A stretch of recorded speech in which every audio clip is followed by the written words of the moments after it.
ఆ పేద పిల్లలకు అండగా నిలబడాలని, తోడుగా ఉండాలని, వారి చరిత్రలు మార్చాలని, ఎప్పుడు చూడని విధంగా గ్రామ స్థాయిలోనే సచివాలయ వ్యవస్థ, వాలంటీర్ల వ్యవస్థ తీసుకొచ్చి ప్రతి ఇంటికి సేవలు అందించే కార్యక్రమం చేశాం. వివక్ష లేకుండా, కరప్షన్ లేకుండా దాదాపుగా 2,70,000 కోట్ల రూపాయల పైచిలకు ఇంటి వద్దకి అందించగలిగాం.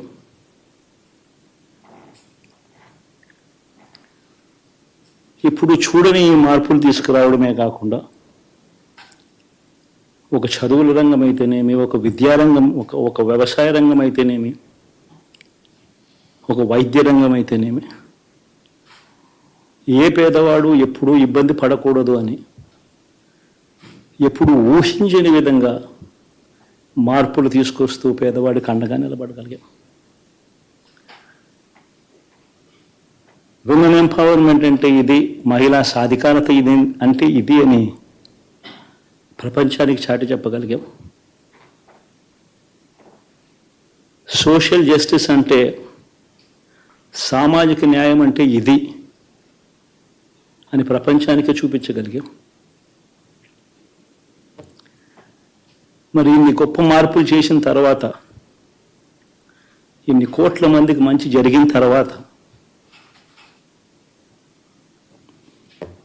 మరి అభిమానం ఏమైందో, నా ఆప్యాయత ఏమైందో తెలీదు.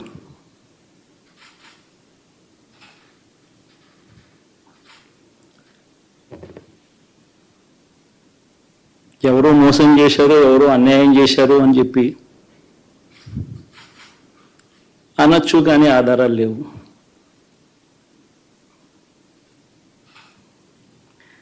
ఏం జరిగిందో దేవుడికి తెలుసు. పెద్ద నేనైతే చేయగలిగింది ఏమీ లేదు. ప్రజల తీర్పు తీసుకుంటాం, కానీ మంచి చేయడానికి మాత్రం ప్రజలకు తోడుగా ఖచ్చితంగా ఉంటాం. వాయిస్ ఆఫ్ ది వాయిస్లెస్ కింద ఈ పార్టీ తాను చేయాల్సిన పని తప్పకుండా చేస్తుంది.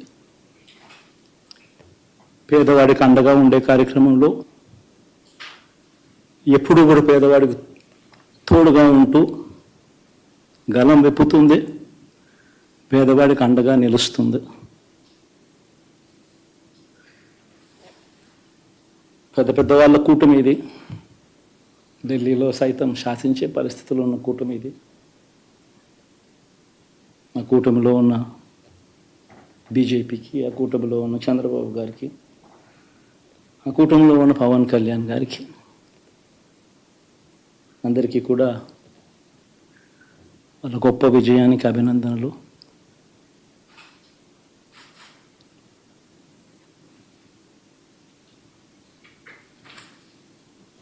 ఓడిపోయినా కూడా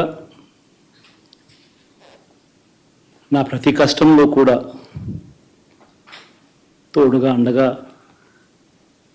నిలబడిన నా ప్రతి నాయకుడికి, ప్రతి కార్యకర్తకు, ప్రతి వాలంటీర్కు